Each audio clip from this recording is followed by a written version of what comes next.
I just hope that people finally understand that this is all because they're not voting. Because they don't want to go and vote, so they don't express their needs and their wants. And these people sitting in parliament are sitting there because people don't vote. And then I speak to these non-voters, a lot of them in that I meet, I don't meet 10 million non-voters because I'm only one person, obviously. But whoever I meet, when I meet these non-voters, yeah, nothing ever changes. They're all the same. Um, um, I lost hope because they never do what they say. They are all liars, and I'm like, but guys, these are the people that you voted for before. When you voted for them. Then you stopped voting for these people because you didn't get what you want or they lied to you. But then you stopped voting. All like you didn't go and vote at all. So don't you think it's time to try a new party, a different party?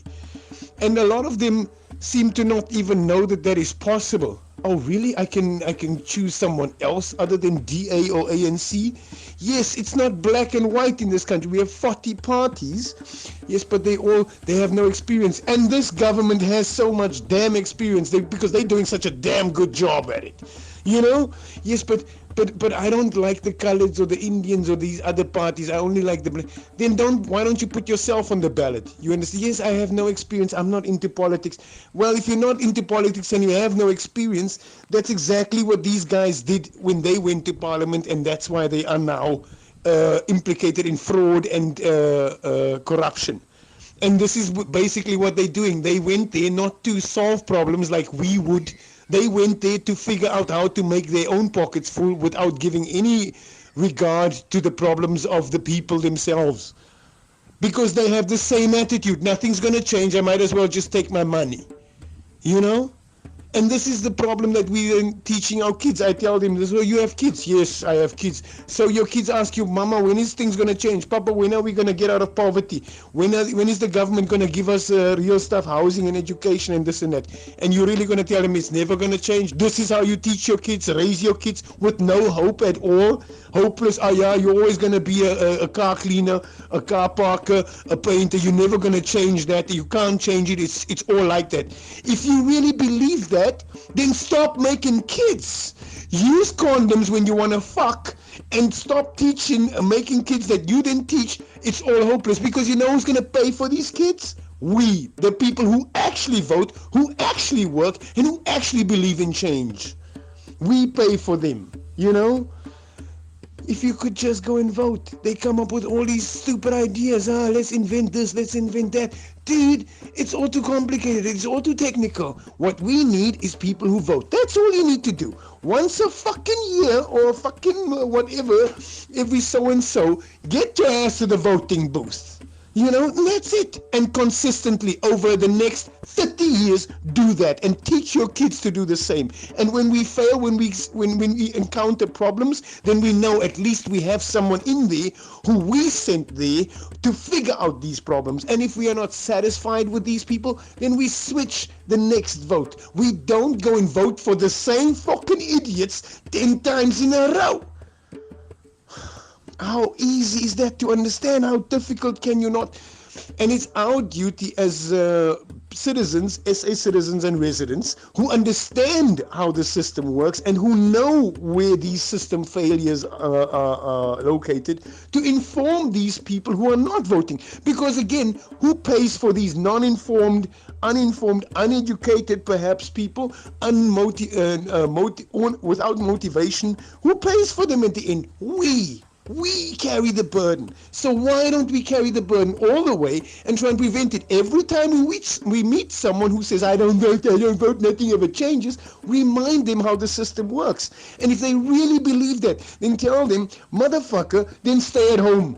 Don't get up in the morning, because if you wake up every morning telling yourself nothing's going to change, then why the fuck do you get out of bed? You know? That's another thing that I wanted to say. And in another argument, People who commit suicide, they don't allow for change. Why am I killing myself today? Because I think tomorrow is going to be the same or even worse. It's never going to get better. This is exactly what you do when you don't vote. Political suicide. You are killing not only the country but yourself and the movement, the allowance, the possibility of change. We need you. These people who want to vote, who don't want to vote, they don't understand that there are people out there who really want to give us electricity, but they are not in parliament because these fucking idiots don't vote them in parliament. You know? Yeah, but they all liars. We haven't tried the colored guys. We haven't tried the Indian guys. We haven't tried any Muslim president. How come would you know that they are liars? How would you even know? Anyway, that's another argument. Then there's the argument for those who are like, I'm in employment, I work, but I don't vote. I earn my money, but I don't vote. Listen, when you applied for the job, did you not put, I'm a team player? Didn't they want a team player, a can-do attitude with a positive mentality? So when I ask you to show me some shoes or pants or a product, you jump because the boss says jump and it's a $3.50 paycheck, right? But when I ask you to go and vote, suddenly you're not a team player. Suddenly you don't have a can-do attitude, and suddenly you don't believe in change. You have no positive mentality there, right? But on your CV you lie. You say, yes, I have a can-do attitude, I'm a team player, and then you jump when there's shoes. People like that don't need to come to work. If they don't believe in change, stay at home. Don't come to work because you don't believe in change. You're not a positive attitude, and you're not a can-do mentality, and you're not a team player. You know? Seriously, 20 million people, imagine 20 million people in the last vote did not get up their asses and vote.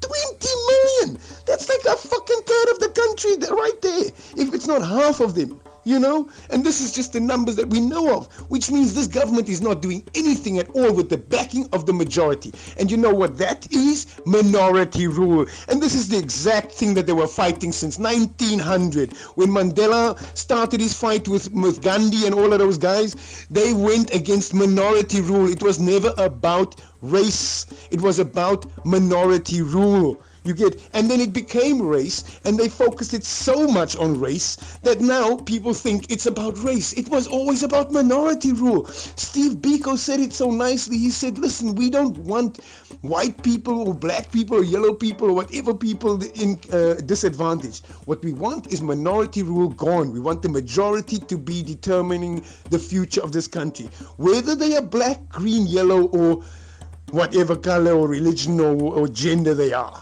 You know, and it just so happens, and this is what Steve Biko said back then, that most black people were poor people and more poor people were black people. That's all. And the majority rule was with the rich people who were mostly white. But now things have changed. You can see white people at the robots begging. So you have the proof right in front of you that it's not about race.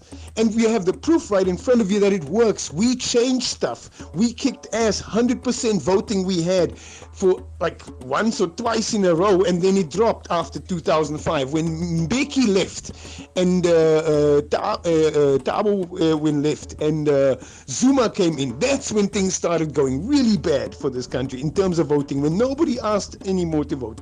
And just think about this independent election committee, right? They are less known than McDonald's.